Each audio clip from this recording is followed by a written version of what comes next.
The Art of War, the ancient wisdom for modern tactics. War is not just about weapons or strength. It is a test of strategy, intelligence, and deception.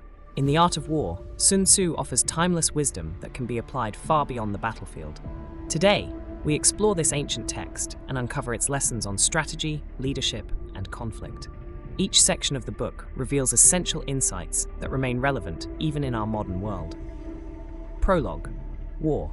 That might sound like a harsh word, right? War. But in today's world, war isn't just about armies and battlefields. It's about competition in business, negotiations, sports, even our personal struggles.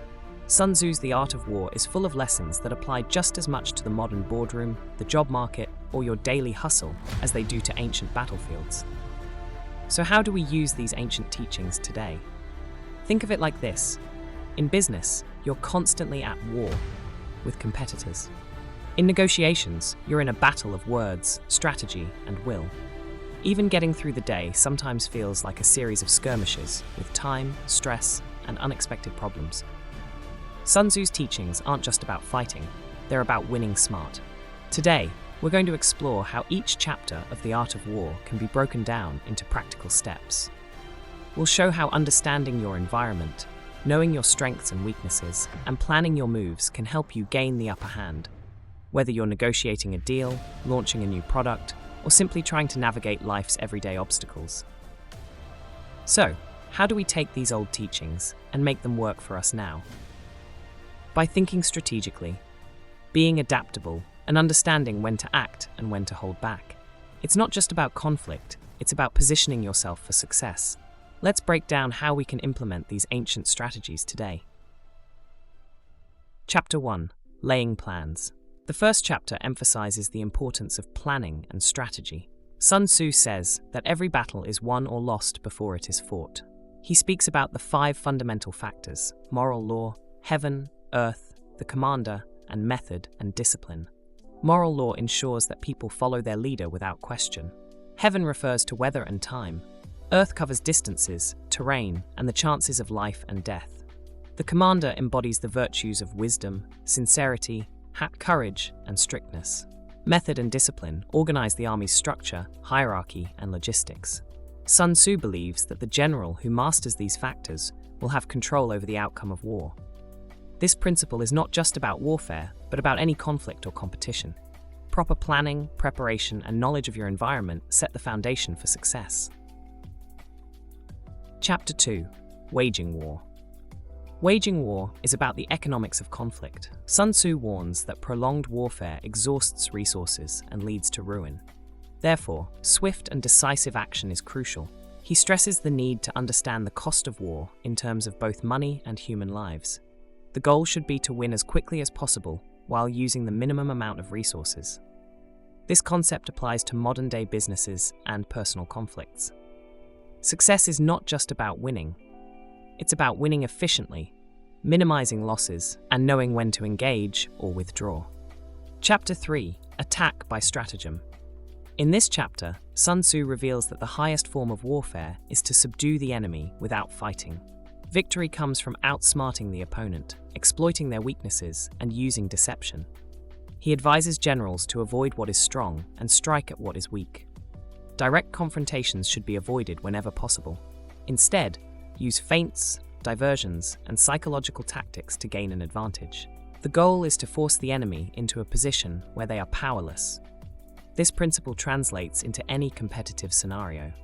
Instead of a direct challenge, find ways to maneuver around obstacles and create opportunities for success. Chapter 4. Tactical Dispositions. Here, Sun Tzu speaks about knowing yourself and your enemy. He famously says, "If you know the enemy and know yourself, you need not fear the result of 100 battles." Understanding both your strengths and weaknesses, as well as those of your opponent, gives you the upper hand. This chapter emphasizes preparation and positioning. Sun Tzu advises never to rely on the enemy not coming, but on your own readiness to meet him. Always be prepared, and place yourself in a position where defeat is not possible. In life and in business, positioning yourself with knowledge and readiness is key to achieving victory. Chapter 5. Energy. The concept of energy in warfare relates to flexibility and adaptability. Sun Tzu discusses the importance of momentum and timing. He uses water as an analogy. Just as water adapts to the shape of the ground, a skilled commander adapts his tactics to the circumstances of the battlefield. He mentions the power of direct and indirect methods. Direct methods involve straightforward attacks, while indirect methods involve feints, ambushes, and deception. Success depends on using both in harmony to keep the enemy off balance. For everyday life, this means being flexible, adaptable, and knowing when to use a straightforward approach versus a more subtle tactic. Chapter 6: Weak Points and Strong. Sun Tzu delves into finding and exploiting the enemy's weaknesses. The enemy's strength can be their downfall if it leads them to become predictable. To achieve this, one must move where the enemy does not expect and strike where they are unprepared. He emphasizes speed, surprise, and the element of uncertainty. The key is to be formless, like water, that takes the shape of any container it fills. In a modern context, this could mean taking advantage of market gaps or adopting strategies that competitors haven't considered. Chapter 7: Maneuvering. Maneuvering focuses on the movement of troops and the use of terrain. Sun Tzu advises that effective maneuvering involves swift decision-making and the ability to adapt to changing circumstances. He cautions against predictable paths, as they lead to ambush. The chapter also stresses the importance of clear communication and trust within the ranks. Commanders must be able to make split-second decisions and convey their orders quickly and effectively.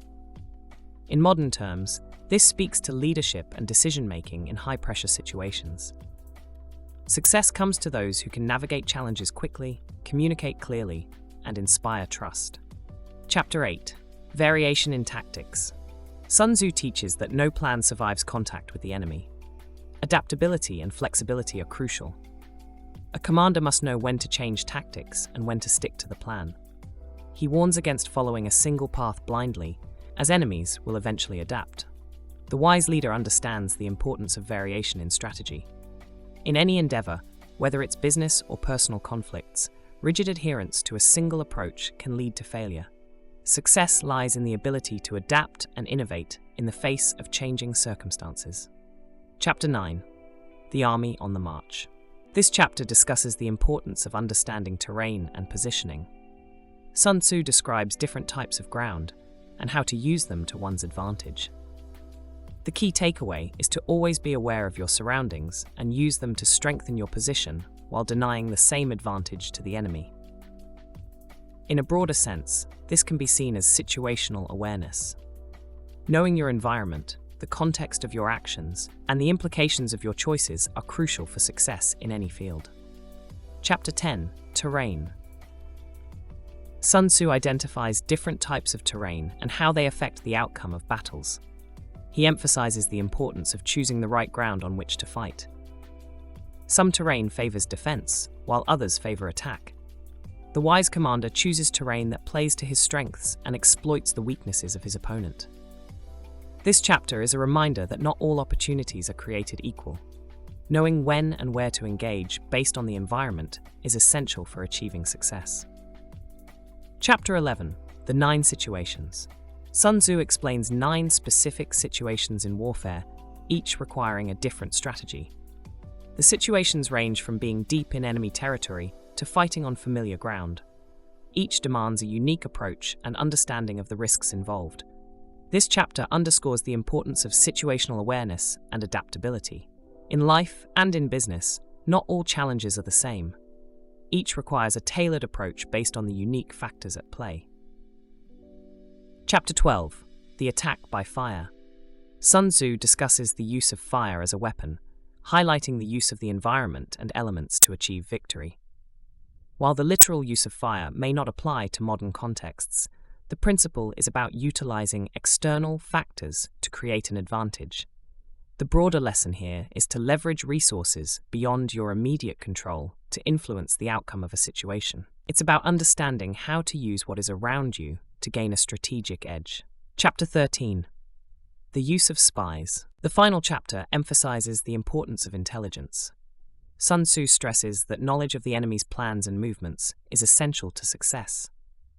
Using spies to gather information allows commanders to make informed decisions and outmaneuver the enemy. In modern applications, this could mean market research, competitive analysis, or even understanding the intentions of those around you. Knowledge is power, and having the right information at the right time can be the difference between victory and defeat. Chapter 14. Implementing these strategies. So, how do we take these ancient strategies from the art of war and use them in our daily lives, especially if we're not out in the business world or dealing with constant conflicts? Here's how Sun Tzu's wisdom can help in a more everyday context, whether you're managing projects, studying, working from home, or just trying to keep your life organized. 1. Planning and preparation, laying plans. Let's say you're working from home and juggling multiple tasks, emails, deadlines, meetings, and personal chores. Before diving in, take a moment to plan. Sun Tzu emphasizes understanding your battlefield before acting. In your case, this means looking at your day and identifying potential trouble spots. Are there meetings that could conflict with important tasks? Are there times when you tend to get distracted or overwhelmed? By laying out your plan for the day, you know where to focus your energy and avoid pitfalls. It's like prepping a meal, gathering all the ingredients and tools first, so you're not scrambling halfway through cooking. 2. Efficiency and timing, waging war. Sun Tzu talks about not dragging out a conflict, and in your life, this translates to not letting tasks stretch longer than they need to. Have you ever found yourself spending hours on a simple email because you're overthinking every word? Instead, set a timer for each task. If you know that responding to emails is something that tends to suck up your time, limit yourself to 15 minutes. This helps you be swift and decisive, getting things done efficiently without draining your energy. It's about working smarter, not harder, tackling tasks when you have the most focus and avoiding burnout. 3. Outsmarting, not outfighting, attack by stratagem. Ever been in a situation where you need someone to help you with something, like a coworker's input on a project or a family member's help around the house? Instead of directly demanding their support, which can create friction, think like Sun Tzu. Subtly guide them toward what you need. For instance, if you want a family member to help with chores, start by casually mentioning how much easier it would be to relax together in a clean home. By steering the conversation, you win them over without a direct confrontation. It's a strategic nudge, not a battle. 4. Adaptability, variation in tactics. Life rarely goes as planned, even when you're just trying to get through a day at home. Sun Tzu's lesson here is to be flexible. Let's say you plan to work on a specific project, but an urgent request comes up. Instead of getting frustrated, switch gears. Tackle the urgent task first and adapt your plan for the rest of the day. It's like managing your household when unexpected guests arrive. You quickly tidy up the living room and change dinner plans. Being able to adapt your tactics keeps you calm and in control, no matter what life throws your way. 5. Choosing your battles, terrain, and the 9 situations. Not every issue you face is worth your time and energy. Sun Tzu teaches us to choose our battles wisely. This applies to everything from social media arguments to deciding which work tasks to prioritize. Is replying to every single message in that group chat worth the stress, or can you let some things slide? When it comes to work, identify which tasks will have the most impact and focus there. It's about using your time and energy where it counts, instead of exhausting yourself on minor skirmishes. 6. Using your environment, attack by fire. Sun Tzu's advice about using external factors can be applied to your workspace. For example, if you find it hard to concentrate at home, change your environment. Set up a dedicated workspace with minimal distractions, or use noise-cancelling headphones to block out interruptions. If you're studying or working on a big project, use tools like apps to time your breaks or create background soundscapes that help you focus. You're using your environment, like Sun Tzu's fire, to make it easier for you to succeed. 7. Gathering intelligence, the use of spies. This isn't about espionage, it's about being informed. Before starting your workday, gather the information you need. Check your schedule, review emails, and make a note of upcoming deadlines. If you're about to tackle a new hobby, do some quick research first. Sun Tzu emphasizes knowledge as power, so the more you understand what's ahead, the better you can prepare. In your daily life, this means staying informed and organized. so that you can navigate your day with confidence and foresight. Chapter 15: Bringing it all together. In the end, Sun Tzu's The Art of War is about positioning yourself to win, not through sheer force, but through strategy, preparation, and adaptability. For someone living a quieter, more routine life, these principles can help you manage your time better, handle unexpected changes with grace, and interact with others more effectively. You don't need to be fighting actual battles to use these lessons. The conflicts you face, whether they're work deadlines, household chores, or just trying to stay on top of daily tasks, can all be tackled with a smart strategy. Remember, it's not about being busy all the time. It's about being effective in how you approach your day. Sun Tzu's wisdom is really about setting yourself up to handle whatever life throws at you, calmly, confidently, and with a plan. So, next time you're feeling overwhelmed, think to yourself, what would Sun Tzu do? And then use his ancient tactics to master your modern-day battles.